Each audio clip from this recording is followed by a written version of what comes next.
What's up, guys? Matthew J. Haas here. I'm your host of Strange Oddities podcast. As always, guys, we have an exciting guest tonight here on the podcast. Every week, I always try to have interesting guests for the listeners and viewers, and you just never know who's going to drop in on the show. I try to keep everybody excited about that. But as always, guys, let's get all the boring stuff out of the way. Guys, if you're on the East Coast, we just got hit with a little mini blizzard. Take a break from shoveling your snow. Get a drink. Pop in some Tylenol with your body aches from shoveling. Relax a little bit. Enjoy the podcast tonight because I have a really cool guest. Can't wait to introduce him to everybody. So let's get that boring stuff out of the way. Guys, we have a website, strangeodditiespodcast.wordpress.com. Let's see what else. We're simulcasting on Facebook and YouTube. If you want to ask questions for the host or the guest, we have a live chat. Just go on Facebook or YouTube. I'll see the comments. I'll try to relay them to the guests as best we can. My lovely wife is helping out moderate the chat room. Josie will be in there helping everybody relay the questions. So, guys, without further ado, I'm going to go ahead and introduce this awesome gentleman that we have tonight. All right. Here we go. We have his bio here. Lots of people wish they were related to a famous person. Bill Betenson is Butch Cassidy is his great uncle. Bill's interest in Butch Cassidy was sparked when he was 4 years old and attended a private screening of the Paul Newman and Robert Redford movie, which I just watched a little bit before the show. It was a great movie, 1969, about Butch Cassidy and the Sundance Kid with his great-grandmother, Lula Betenson, who wrote Butch Cassidy, My Brother. For over 2 decades, Betenson has researched and studied the life and times of Butch Cassidy, his uncle, his great uncle. Betenson utilized and privileged family information and memorabilia, traveled to South America to conduct interviews and visit Butch Cassidy's ranch, and spent hours in dusty archives. He offers up a new information about his famous outlaw's life and death. So, guys, without further ado, I'm going to go ahead and introduce you guys to Mr. Bill Betenson. Bill, welcome to the Strange Oddities podcast.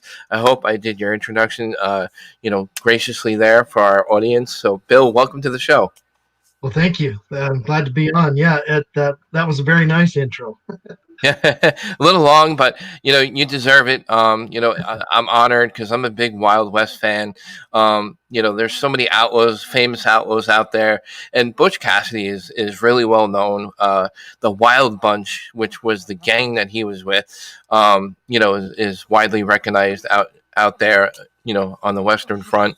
Of course, the movie with Paul Newman and Robert Redford, like I just told everybody, I just watched before the podcast. And I was telling Bill, they look nothing like them. And I find it kind of funny how they don't look like them. But they did a great job in the role, I think.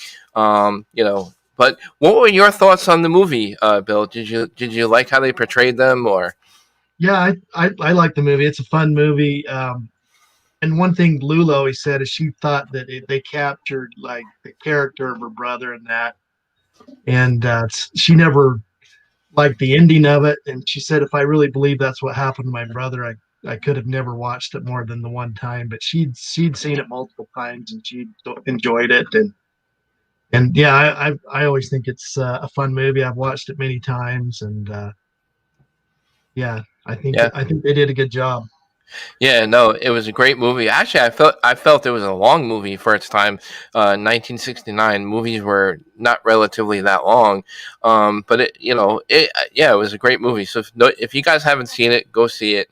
It's a great film. Like you said, it's fun to watch. Probably one of the neat things about it is it got a lot of people interested in history in that and starting to study them, and I'd like to see maybe another one made just to get the younger generation excited and in history again. And Yeah, it just kind of grew from there, and a lot of people are still kind of following him and researching him because they watched it as a kid. So yeah, no, definitely. And I kind of feel like Butch Cassidy, even though he was kind of widely recognized as a big outlaw for his time, but I kind of felt he wasn't given his stage of what he did as far as outlaws go, because he robbed trains, and I think it was unheard of for a lot of outlaws to rob trains. There wasn't many that did. I know Jesse James, I believe, did, but I would think, was it harder to rob trains, or was it easier to rob a train? You think, and for an outlaw back then? Well, I mean, he did rob trains, but he also banks Right, and payrolls wherever there was a good haul of money. But yeah, I think the thing unique about him is he spent a lot of time planning those robberies, and so he had to get inside information on the trains that would have be carrying the big large hauls of loot, and and that's the thing that was kind of fun in studying him is he really spent months and months planning these things, and he wasn't a pathological killer. He didn't want to hurt people, so I think he planned them so that things would go off without a hitch, and people wouldn't be hurt in that. So that's that part of it's been kind of fun. right, right. I kind of I know it's just a movie, but you know a lot more about your great uncle more than I do.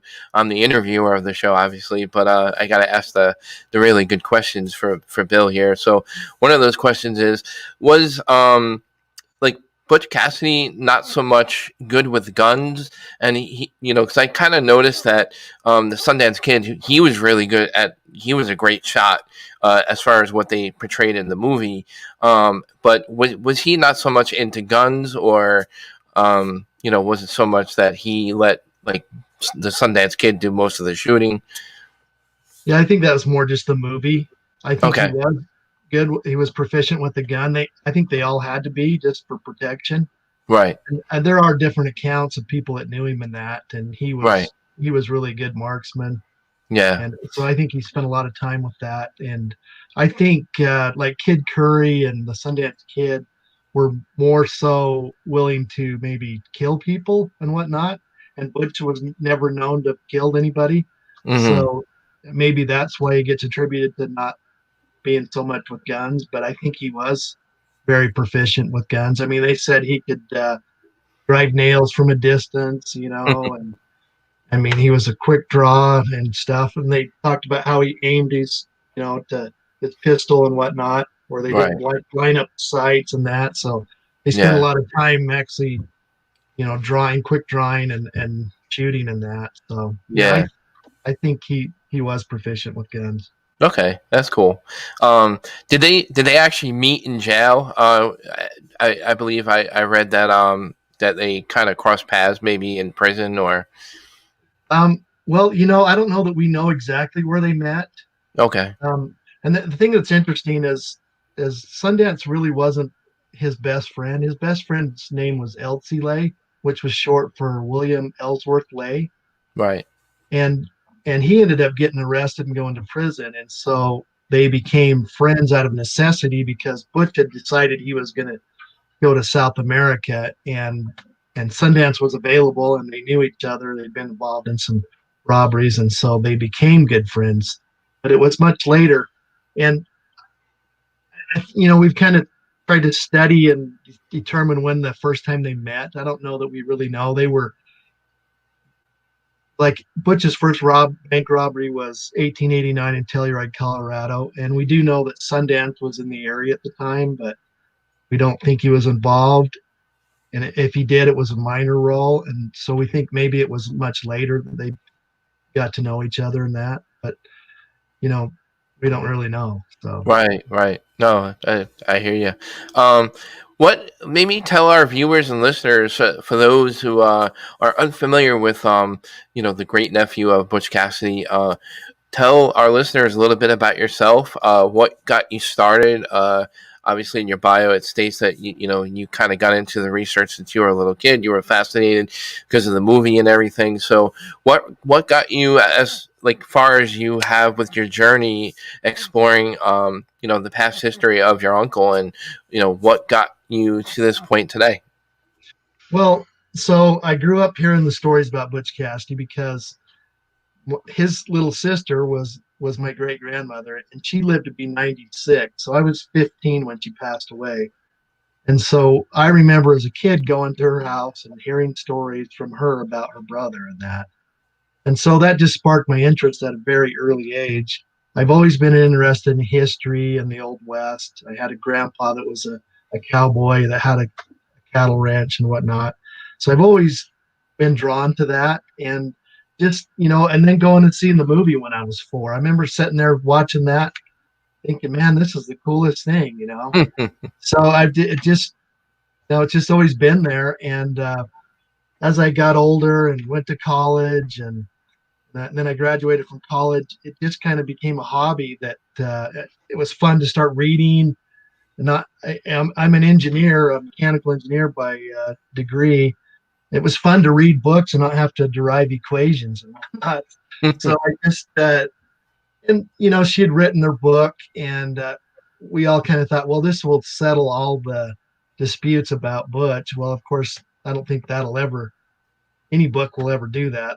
Everybody's has differing opinions and whatnot. So Right, I right. started researching it, and over time, I decided, well, I've spent 20 years research, and I need to put down what I found in a book for at least my family to have, for my kids to have, and that. And so I never really intended on doing a book, and it just kind of evolved over time, and now I have 2 different books out on Butch. So. Right, right.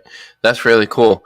I can't imagine being, at a young age in your family and your family's legacy, all the amazing stories that, that have been handed down from generation to generation of hearing about, Butch Cassidy and the Sundance Kid. And what were some of the most memorable things you think that stood out for you as far as things that have been passed down the knowledge for you? Well, I think maybe just the character of how he was. As a kid, I used to go with my dad deer hunting down in the area where Butch grew up. And so as we would walk the hills looking for a deer or something, my dad would tell stories and that he'd heard as a kid. And, when you're actually walking in the area that this individual was at, it makes it much more real. It just kind of, that history kind of comes alive. And I mean, there's just fun stories about him. I think he liked to have fun. He liked to joke around. He was kind of a practical joker. And I mean, there's a fun story that's been told about him that he had come upon this widow that was pretty destitute, and I think she had fed him a meal or something, and then she started to tell him that the banker was coming to foreclose on the ranch. And so he decided, well, I'll give you the money to pay off the mortgage and just make sure you get a receipt. Hmm. And then, so the banker came and was, I think, surprised to see that she had the money, but, took the money, gave her a receipt. And then as he was headed back to town, Butch robbed him and got his money back. Hmm. So, Yeah, that's funny. oh, he was out nothing after all that. But, just fun stories like that as a kid, and hearing stories when he was a kid and growing up in Circleville, in the old cabin that they grew up in is it's still standing. So it was fun to go and see that. And I remember as a kid going up in the upper attic of the cabin, and his initials had been carved into one of the uh, studs in the upstairs. So that was kind of fun to see that. So. Yeah, no, totally. That's awesome. Just want to give a quick shout out to the chat room, those who are tuning in tonight. Guys, if you're just tuning in, we have the great nephew of Butch Cassidy, was his great uncle. He has a book. The title of your book, Bill, is My Uncle. Butch Cassidy, my uncle, and then I have a new one that's out called Butch Cassidy, the Wyoming Years. Okay, great. And we're going to share that. I have a screenshot where you guys can, I mean, they're available on Amazon, but I'll give a screenshot for everybody just so they can see what books you have there. So guys in the chat room real quick, Kendra Irwin, want to say hello to Kendra. How you doing? Mike Allen is in the chat, and Brenda Brinkerhoff, Lauerback, if I pronounce her name correctly. If I pronounced it. I'm sorry. Anthony Simonelli's in there, and of course, my wife is helping moderate the chat. Mike Allen had a question, and again, this is one of the great things about Strange Oddities podcast because there's a lot of mystery around Butch Cassidy and how Butch Cassidy and Sundance Kid may have died or how they got killed because there's a lot of controversy around that there was a big shootout. There was a lot of people chasing them, and there was possibly a story that was planted by a family member that maybe was like to kind of stray people from trying to find them, and that they lived on decades later. But I know there's a lot of like mysteries around that, but what's your thoughts on that? Well, so I support what Lula said, and she said that Butch came back in the 20s and visited the family, and and then died in the 30s. Mm. But yeah, I mean it's just it's an ongoing debate. I mean, there's people are adamant that he was killed in Bolivia, San Vicente, Bolivia, but there were two outlaws killed in I believe it was November of 1908, but they were never identified as Butch and Sundance. Right. That the bodies were never identified, and there's stories that it was them. In the 90s, they went down and did a excavation and did DNA testing on the bodies, and it was negative. And of course, some people say, well, they just dug up the wrong graves, and then others think, well, no, that supports the idea that he did come back to the U.S. So yeah, that's the fun part of the mystery and ongoing debate, is what Right. happened to him. Right. Right. Um, yeah, definitely. They had a I know Sundance Kid had a kind of like a partner, a lady partner, and there's some mystery around her. But I noticed that in some of the stories that I was reading in my research that did she have a helping hand in some of the robberies when they were hiding out down in South America? Yeah, her name was Etta Place, and Right. she did help out with some robberies in South America, and I guess she was quite a good horsewoman and was proficient with firearms too. So yeah, she did help out. Yeah. And like they used dynamite if I'm not mistaken when they robbed the trains, Yeah, right? that's correct. Yes. Yeah, what they would do was the train engine would have the express cars behind it, immediately following it. That would have the money in it, and then there would be passenger cars on that. So they would uncouple between the express car and the passenger trains, and then pull ahead, and then they would actually blow the doors and the safes to with dynamite to get in to get the money or coins or whatever the loot was. Right. That way, And the explosion wouldn't hurt the passengers because they were, a half a mile or a mile away up the railroad track. So, right, right. Yeah, in the movie again, there's a part in the movie that again you guys got to see, but yeah. the 1969 movie with Robert Redford, Paul Newman, where there's a scene where they used I think it was the first time or that they used that much dynamite for a particular safe because they didn't know how to break into it, and they used a little bit too much dynamite, and it was a little too close for comfort.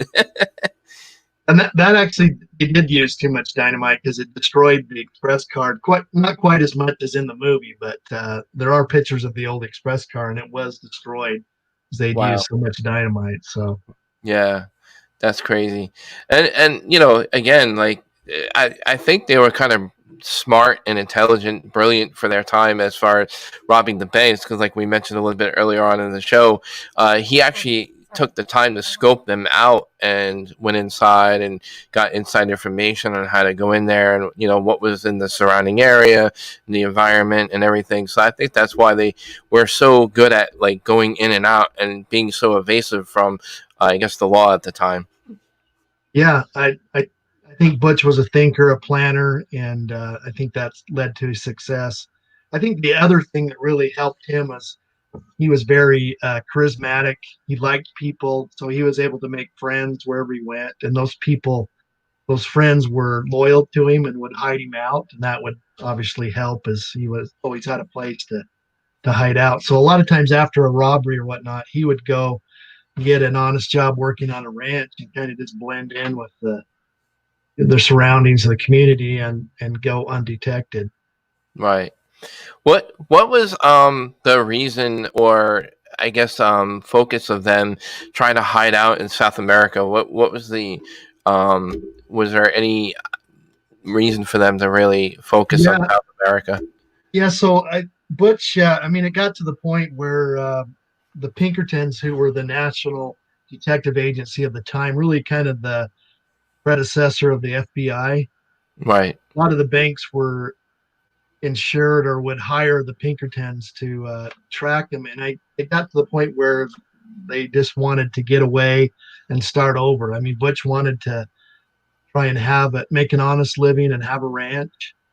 And so by going to South America, literally the other side of the world, and starting fresh with a new life is the reason they left, is because they were being hounded up here. And so with their nest egg of money that they had put together, they went to South America. And they actually, Sundance and Etta and Butch went to Argentina and established a ranch that's it's actually, the cabin still stands, and it's at the base of the Andes near the border of Argentina and Chile, Oh, and nice. very beautiful area, very much like the Western U.S. Very indicative of his home in that, very Right. same type of climate and whatnot. So yeah. Yeah. Yeah. Did, I can't imagine that with the again with your family's legacy. What did the law kind of continue like after their obviously years later after they've passed? Has the law at all like kind of really still been like investigating anything, or because they hardly ever got caught. Right. And I don't think they would have got caught in South America, but what was happening as they were riding home to friends and family, the Pinkertons were reading the mail and figured out where they were at. Mm, So then they tried to get the banks and railroads to fund them to go down and capture them. And the banks and railroads were like, we're good. They're out of mm, our hair. They're not robbing us. We don't, as long as they don't come back, we don't care. yeah, And yeah, so the Pinkertons, they had this reputation to uphold that they always captured their men. So they notified the authorities and made wanted posters and whatnot, and notified the authorities that if there was ever a robbery, these two notorious outlaws were likely responsible. And eventually, after 4 or 5 years of living an honest life and having a ranch and whatnot, there was a robbery that was had kind of the earmarkings and traits that they had with relays of fresh horses and whatnot. And so they were suspected, and the authorities came to question them.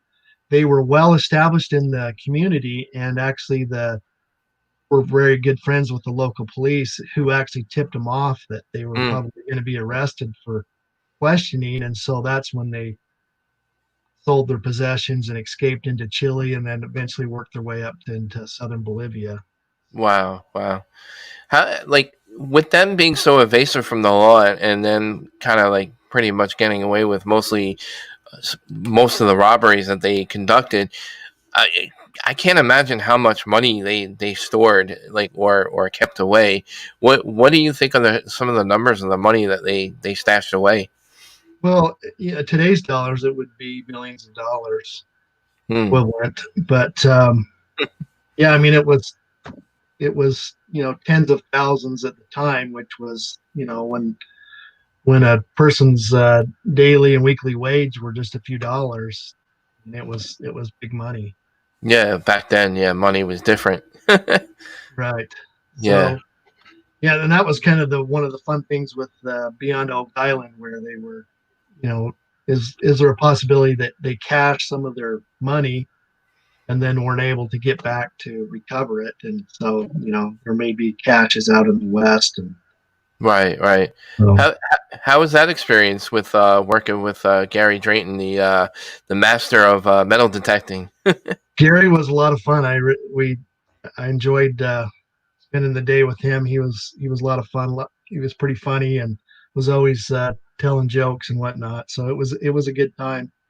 We did really just kind of scratch the surface. They wanted me to take him to three or four places, and we were only able to get to the first place. And so there was actually enough just from the cabin area where we looked. There was a canyon just up from that I really wanted to look for because there was a shootout with the posse in that canyon, and I would have liked to have the opportunity to kind of metal detect him there. But Gary's talked about that he really wants to come back. He loved Utah. He loved the scenery out here, and he's talked about coming back out to do some more looking. So that would be fun to do.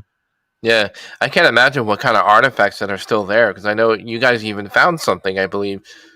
Yeah, we did find some old shell casings of the time that are obsolete today. They don't make those anymore. So that was kind of fun to find those, and it would have been fun to find some gold coins too, but it didn't happen. Yeah, right. Yeah, again, I think like these treasure shows that are very popular now. You got like Gold Rush. You have Curse of Oak Island. There's Bering Sea Gold. Uh, Gold Rush Whitewater. There's all kinds of other treasure hunting, very popular on TV now, and I think it's kind of brought life kind of back into the Wild West, so to speak, because of course you have all these stories of the outlaws, hiding their loot, and they want to go and try to find the loot because today it would be worth a lot of money. Right. Yeah. And to me, that's the fun part of it is people get interested in the history, that in order to find the loot, you kind of need to know the history. And that of course is my love is the history part of it. So Right. that's the fun part for me. So Yeah. yeah, Yeah. finding a treasure would be an extra bonus, but I love the history part of it. Sure. Definitely. I love history, and I just think what makes it like so great about history is with what I do. I'm a paranormal investigator, and on the weekends when I have to research a location, when we investigate a place, we have to dig up the records and learn a little of the history to try to help our investigation. And there Right. are things that I never knew about, like growing up in high school and learning in school, and the things that I retain as an investigator of what I learn more now that I never learned in school. Like they don't teach you some of these like little stories that you never heard of, that they don't teach you in school, and like going out there in the field and doing that research, you learn a lot more. Yeah. Yeah, for sure. That's exactly right. Yeah, yeah. Like, and for you, like, I can't believe like the amount of records that you have in your family's house or vault. Yeah, that's been a lot of fun, and it's fun because it's kind of an ongoing thing too. We're still finding nuggets of information, as they continue to digitize old newspapers and different records. Then new discoveries are found all the time, and it just adds more pieces to the puzzle. So Yeah, that's what's fun is it's an right. ongoing process. Right. And back then records were different. They didn't really have good records back then as like they have today, obviously. So Right. like you really have to dig for that kind of research. Like I would imagine like most of that is kind of affidavit kind of records where it's passed down from person to person or hearsay. Yeah, there's that. I mean, there's court records, there's newspapers that, you know, of the day of different trials, they would get information or an arrest or whatnot. And so it helps you establish things. And then you can go into legal documents to go with it and just kind of overall just paints a good picture of what happened. Right. Right. Yeah. So, like, without spoiling too much for our viewers and listeners here for the podcast, because I want people to go out and buy your book. Obviously, I'm going to help plug your book, as much as possible here, for you, of course, because you're the guest of Strange Oddities podcast. What can people expect to read in your book? Like, what kind of things can people get into with your book? Well, so the first one, Butch Cassidy, my uncle, the subtitle is a family portrait, and so it gives you insights to the family, how it affected the family, and that you don't. I don't. think you necessarily get in different biographies, you know. So it kind of gives you the family aspect, how it impacted them. And he actually had a brother that was also an outlaw, that was a lesser known outlaw, Mm. that actually was arrested for robbing a stage in Wyoming, and got, because they got into the U.S. mail, he got a life sentence in a federal penitentiary and was sent back to Detroit, Michigan. And Wow. it took a presidential pardon to get him released, which he was a few years later, and then he wanted nothing to do with the outlaw life after that. Mm. It scared him straight, and so he came home and then had a family and whatnot. But you know, you never hear stuff like that. So and the impact it had on his parents and his siblings, and you know, that first generation, it was a pretty tough deal having a Mm-hmm. known outlaw in the family. And then it just it gives you the overall picture of his life, and you know, where he went and what happened to him. And then the new book is more focused on his time in Wyoming, and it gives details that haven't been known in the past about where he was legitimately trying to become a stock raiser in Wyoming and have a ranch. And there were forces conspiring against him that kind of, you know, he ended up in prison. Not that he wasn't completely innocent, but you know, there were people working against you, and there was, you know, a lot of supposedly good people doing bad things too. So anyway, it just gives a lot of neat details about stuff like that that you don't necessarily catch in a movie or whatnot. So Wow. Yeah.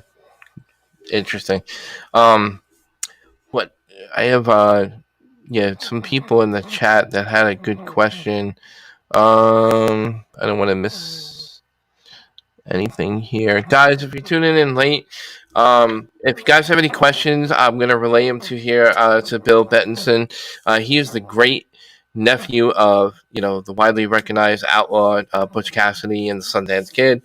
So we're kind of getting into his book a little bit. We got into a little bit about his family legacy, a little background in what kind of things that he robbed, such as trains and banks, and spent some time in South America. What was the name of the town that they stayed in? Mostly was uh, both.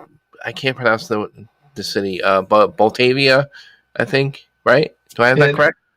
so you're talking about in the U.S. or down in South America or In where? South America.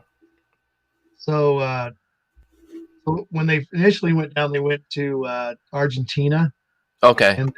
and the town that where they think they were killed was San Vicente, Bolivia. Is that what you're Yeah, Bolivia. thinking? That's what I'm trying to. Yep. Yeah.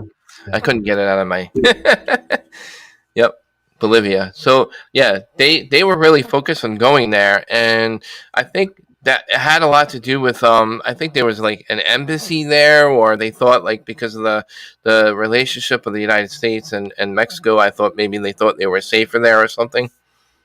Well, there was a lot of people going to South America for it was kind of the land of new opportunities at the time. You know, National Right. Geographic had a lot of information about it. And so there was a lot of people going down there to raise cattle because, you know, in the West, they'd started fencing and it just wasn't the open ranges that it had been. And Argentina, Uruguay, some of those places were still open ranges. And so they could go down and get land, use land that was relatively cheap and raise cattle and, you know, make a fortune off that. So that's, Right. there Right. was a lot of people, a lot of good people going down, and a lot of outlaws looking for opportunities too. So, Yeah, yeah, no, definitely.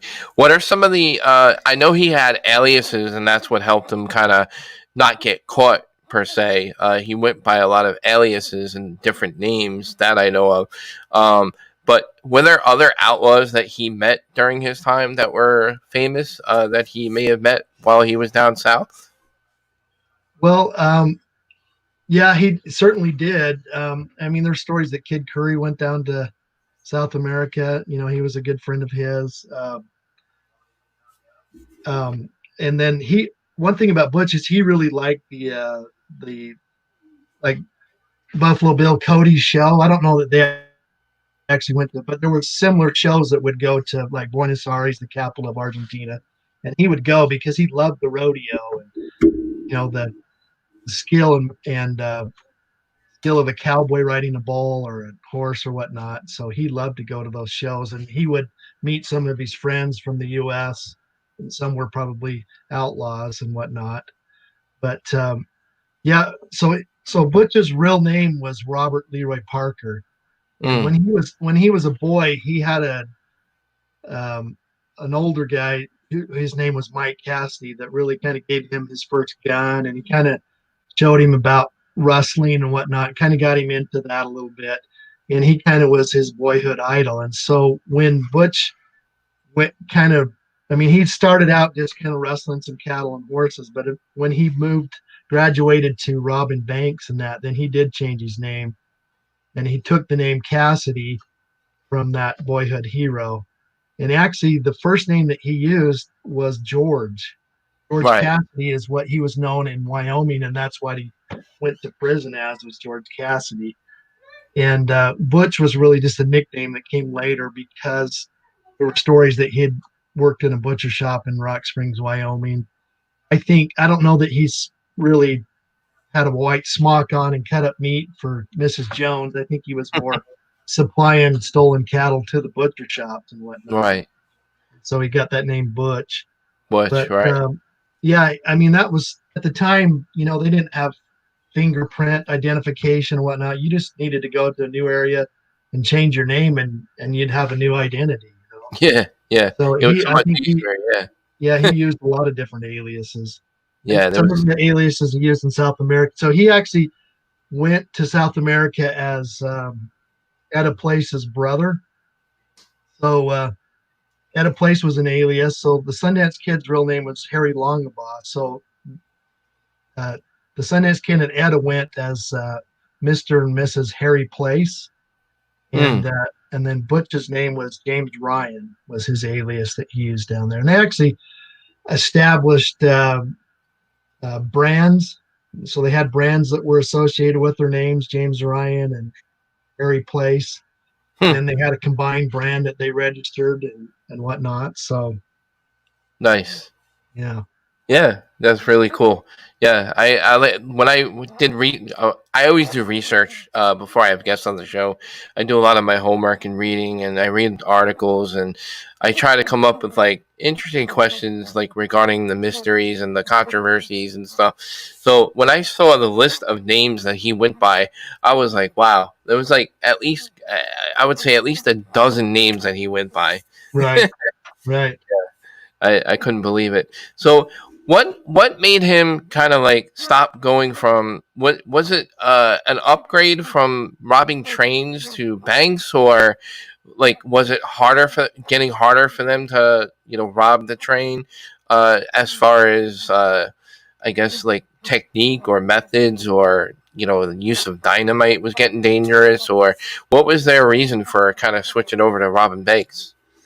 Well, I think banks, you knew there was cash in them. With trains, they didn't always. I mean, you had to have inside information of which train to rob, and Right, that would take. Yeah, and that's the other thing is when they did get a good haul, there was so many people involved in the robbery and helping the robbery that they had to split that up a lot of different ways. right. Like one of his last robberies in the U.S. was in Winnemucca, Nevada, and kind of retracing his escape route. I mean, they had sets of relays that were manned like every 10 miles for over 50 miles. So I mean, there was a lot of individuals involved in helping their escape and Right, right, helping with information and whatnot. So right. that really kind of, as I started studying that, really gave me appreciation for how much really went into Yeah, planning and escape of the yeah. robberies. Almost like a science for them. Yeah. And Yeah, Butch he loved horses. He was a great judge of good horse flesh. And so, at the time, good horses were really the hot rods at the time. So right, he loved to race horses. He was a jockey for a lot of different horse races early on in his career. And And you can see that, as a young man. I mean, you want the latest and greatest hot rod, and you want the fastest horse to ensure that you have success in your escape. Yeah, yeah. I I have a really good question in the chat, actually. This is Okay? from Gonyak Paranormal. I want to say hello to those guys. Was there anyone in history that came after Butch that was influenced by or followed in the same footsteps as him and his notorious acts? Basically, AKA a copycat or similar. Anybody copycatted him? That's a good question. Butch really was kind of the end of the old west period, because the technologies of the time, telephones were starting to happen, the telegraph, so information could get relayed to the posses and whatnot. So I think it was kind of the end of that old west period. But I think there was some small time outlaws and whatnot that probably copied him, but probably were lesser known, didn't really become famous, well known for in history and that. But Right, yeah, and the other thing is, as you study, you see that Butch gets blamed for a lot of robberies that he didn't necessarily do. right, And so I think a lot of outlaws at the time would maybe use his alias, and he would get the blame for that. And mm, obviously he couldn't be in, six different places at the same time, or, yeah, several states away from where he was at. So yeah, I think, he kind of got blamed for different robberies yeah, as he yeah. involved in. Yeah, because I again, like from my impression, he had so many. Yeah. Yeah, I mean, I can't imagine how many he did, but yeah, that was from my understanding, he robbed a lot of banks. Yeah. Um, well, it's interesting you brought that up because, again, my last week's guest that I had, like I was mentioning to Bill before the show, I had Bill Markley, which once again I want to thank him for being a guest on the Strange Oddities podcast for last week. He's a freelance author and writer.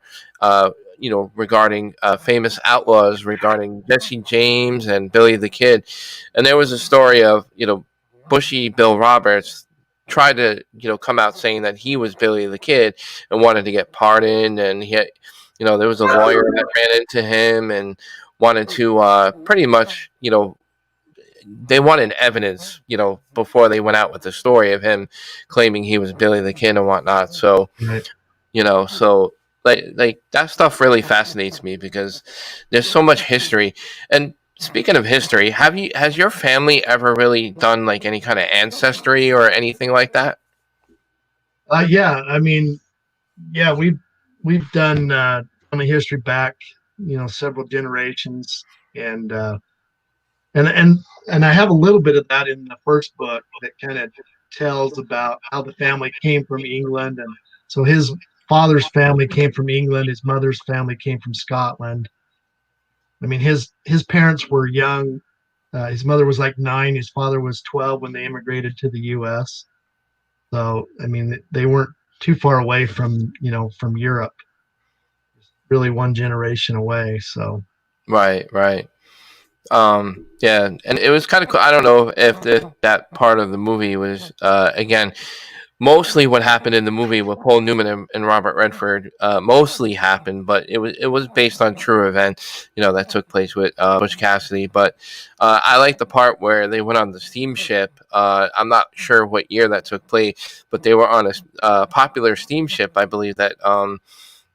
During a certain time period. That ship was cool. How they had almost like a Gatsby kind of feel to it.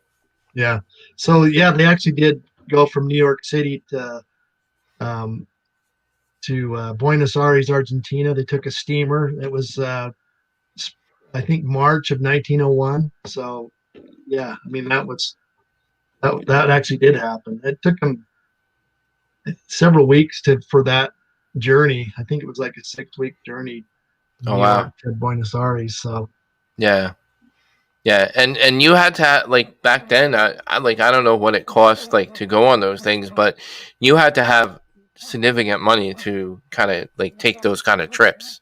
right. So, but again, he robbed a lot of banks, so that's where he got most of his money. Yeah, So, yeah, but like, did they have like the money that came from those banks? Not obviously today because a lot of them have like special markings and stuff. But did they have any like ways of tracing money back then, or like it was just like paper? they did.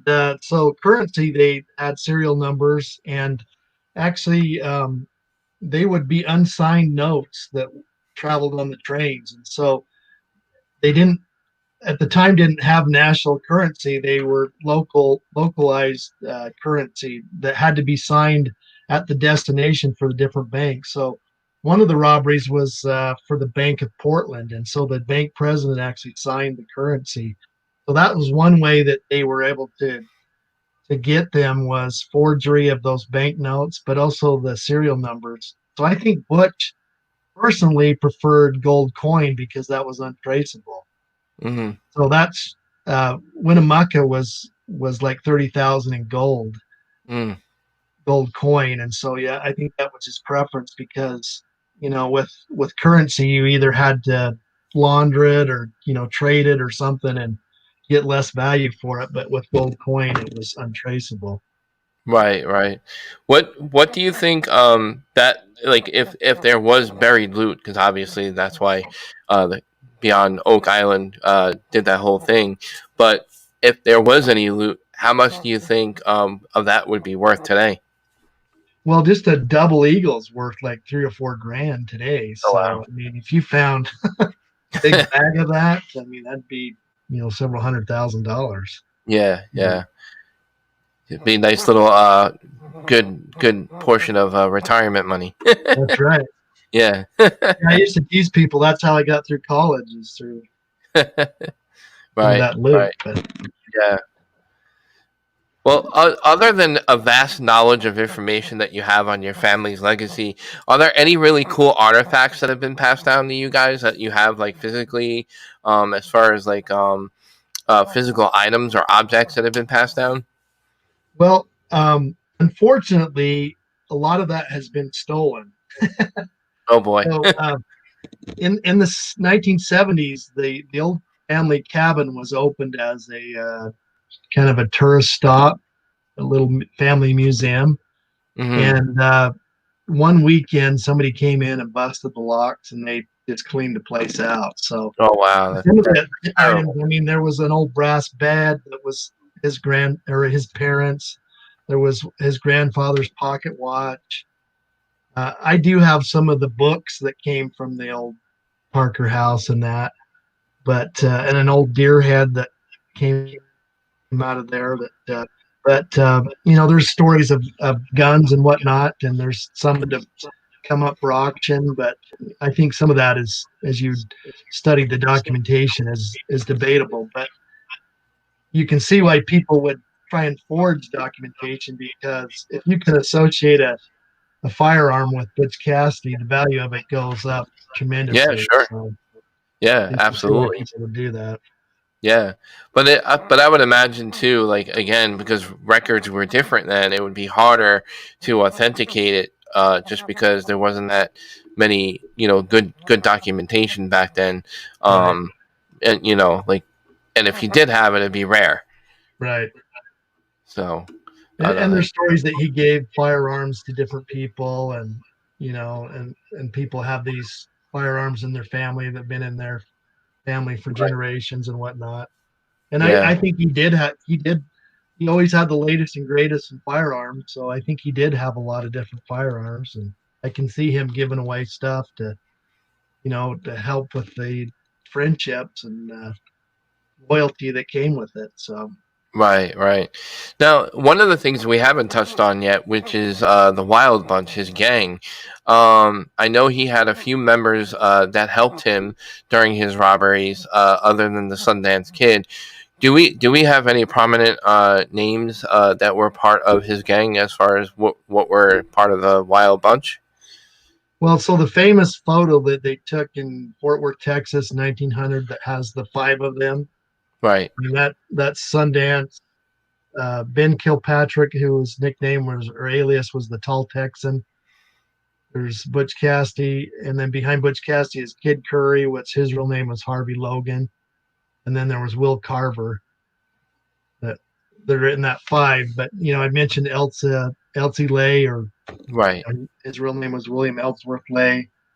Um, and really the Wild Bunch.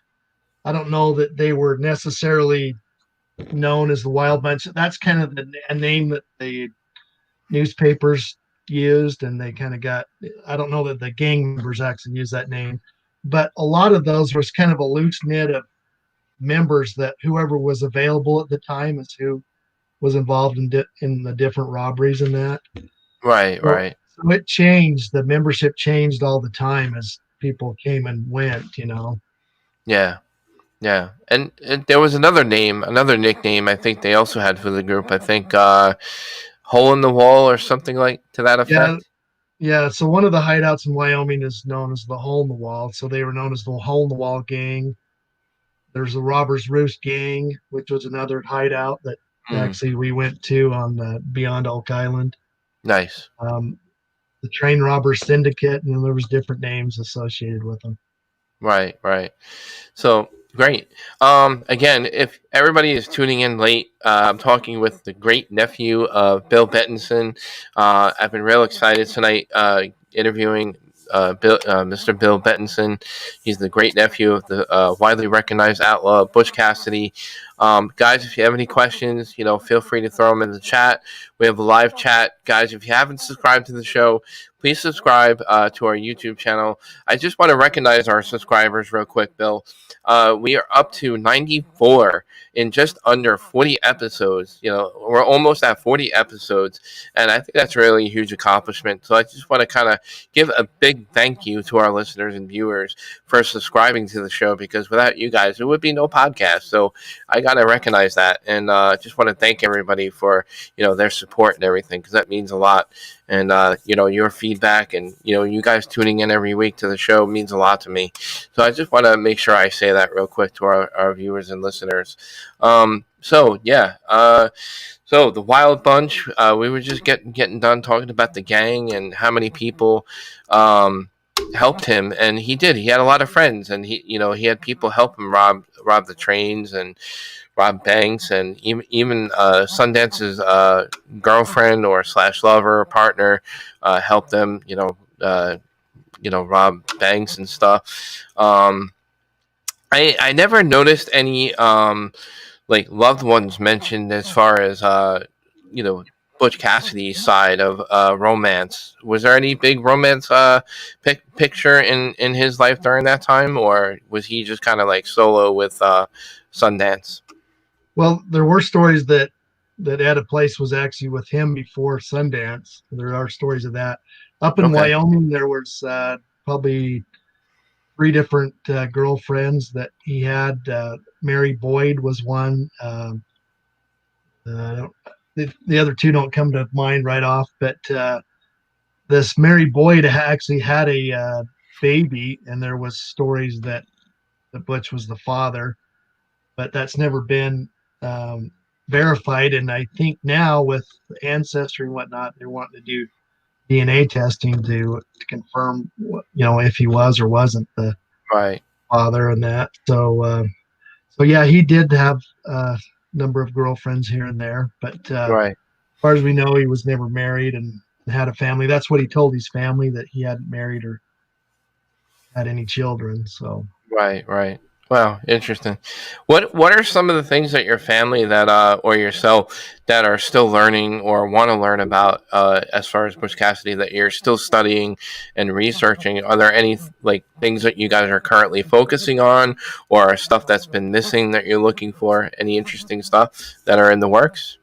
well, I just think we're always just trying to verify even what we think we know. Sometimes when you find something, it may not be exactly what you thought, and so Right. yeah, I mean, you're constantly finding little nuggets of stuff that kind of skew what you knew about him and that, and it helps because you get a clearer and clearer picture all the time. So I Yeah. mean, we're even finding out stuff about his early life and that, and as the family moved around and whatnot, we're finding new information on that. So Yeah. it's Wow. my dad always used to say, "Don't drive your nails too deep because you never know. It may be, and then family stories get passed down. And I Yeah. think Lula was pretty spot on as I've been able to verify some of the things that she said through Right. different newspaper accounts or whatnot. Yeah. But her dates were a little bit off. I mean that's understandable. Mm-hmm. So yeah, I mean it's just a kind of ongoing thing, just trying to find new verification of what we think we know. Yeah, and I would think like back then technology was different, records were different. Today with today's technology and the internet and online and being able to connect to people, especially with ancestry, I can't imagine some of the people you've come across through that. Yeah, I mean, it was a lot easier back then to hide than it is today. I mean, like Yeah. I say, they just had to go to a new town and change their name, and they had a whole new life. Right, right, exactly, exactly. So, what are some of your goals as far as like what you're doing today, and you have any anything on your bucket list that you haven't done already, as far as your legacy and anything coming up you want to share? Well, I'm excited about the new book, and I'm excited for COVID to be over so I can go out and meet people Yeah, and do book signings and whatnot. I did do one week or so ago in Wyoming. That was a lot of fun. I've kind of got into the studying the guns that he used, the firearms, the different Winchesters and whatnot. That's been a lot of fun. cool. So yeah, I've kind of been collecting a little bit on that, and that's Right. been fun as you read about different guns that he had and that. It's fun to go get one and study that and shoot it, and that's Yeah. kind of been history in 3D. I like to say so. Right. Right. Yeah. Has there anyone come forward to you guys claiming to have authenticity of an item or an object that they once owned by Butch Cassidy or anyone in your family? Well, Um, over the years, I've seen a lot of photographs of people saying, "Oh, I have this picture of Butch Cassidy," and some of them are look a little bit like him, and some are just laughable. So that's and I've had people contact me about different firearms that they think were his, right. and stuff like that. So yeah, Yeah.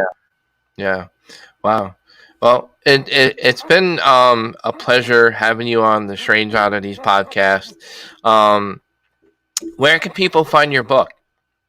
well, it's on Amazon, and the publisher is High Plains Press.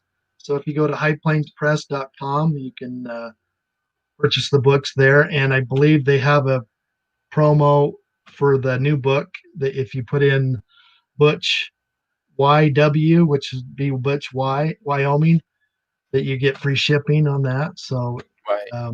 and it should be in stores as time goes on as we can get it out there. But definitely, it's on Amazon and then the publisher's website. Right, right. And guys, check out the episode that Bill was just recently on, Beyond Curse of Oak Island, which I believe was on a couple of weeks ago. Was on the History Channel not that long ago, and it was really cool watching you guys with Gary and metal detecting, and that Yeah, was really we, cool. we went out to Robber's Roost looking for gold, so that was a lot of fun. Yeah, that was the second episode of the new series Beyond Oak Island, which is the Wild West Gold, I think is what it's called. Cool. Cool. Well, if you don't mind, Bill, just stay on with me a little bit longer. We'll say our goodbyes privately after the show. I'm just going Okay. to give our last minute, details at the end of the program here. But Bill, publicly, thank you for being a guest on the Strange Oddities podcast tonight. Really appreciate it, and it was an honor to interview you and have you on the show. Well, yeah, thanks for having me on. I had a lot of fun. Yeah, it was fun. So again, just stay with me a little bit longer, and we'll talk after. But all right, guys, gonna end the show here. Um, Haven't lost power, guys. So far, everything's good. The show ran great tonight, despite the little mini blizzard that we had. Um, I don't know, guys. I hope you guys enjoyed Bill Betenson. I know I did. It was a great interview. Again, I want to thank him for being a guest on Strange Oddities podcast tonight. Guys, next week, I have a special day and time for Strange Oddities podcast. Going to be December 22nd. I'm doing a second annual Paranormal Nights roundtable discussion kind of panel with a bunch of paranormal investigators, fellow investigators that come together and kind of have one big discussion show for a special night. Obviously, Christmas is Thursday, so I can't do the show on Christmas night. My family would kill me, so I have to celebrate, with my family that night. So I'm moving it to Tuesday night, which is, next week, right around the corner. So, guys, join me that night for a special occasion, for a special Strange Oddities podcast edition. I want to thank everybody tonight that tuned in. Without you guys, I have no podcast. Please, guys, as always, please give me feedback. Anytime you see me on my Facebook page or YouTube asking for feedback, leave a message, and, I couldn't ask for anything more. So you guys have been great. Going to go ahead and play our exit theme here. Wish you guys well. Be good. Be safe out there with all that snow on the East Coast. And once again, I want to plug KGRA has a new website, guys, kgradb.com. Check out their new website as they rebroadcast Strange Oddities podcast every Saturday morning, 2 a.m., and it also plays on the West Coast. All right, guys, have a great night. Thanks for all your support, guys. Really appreciate it. And here we go. So, good night. Thank you for tuning in and listening to the Strange Oddities podcast. You can listen to the rebroadcast on the KGRA radio. Check out kgraradio.com for the rebroadcast at 2 a.m. Eastern Time, 11 p.m. Pacific Time. You can catch the Strange Oddities podcast live every week at 8 p.m. Eastern Time, 5 p.m. Pacific Time. Please follow our YouTube channel for our live weekly show at 8 p.m. If you like the show, please give us feedback. Email us at strangeodditiespodcast@gmail.com. You can also visit our website, strangeodditiespodcast.wordpress.com. Tune in every week, 8 p.m. Eastern Time on the YouTube channel. You can also look us up on Facebook. We have a Facebook page where all the news and information about upcoming guests and anything Strange Oddities podcast is doing. Go to our Facebook page, give us a like, and give us a shout.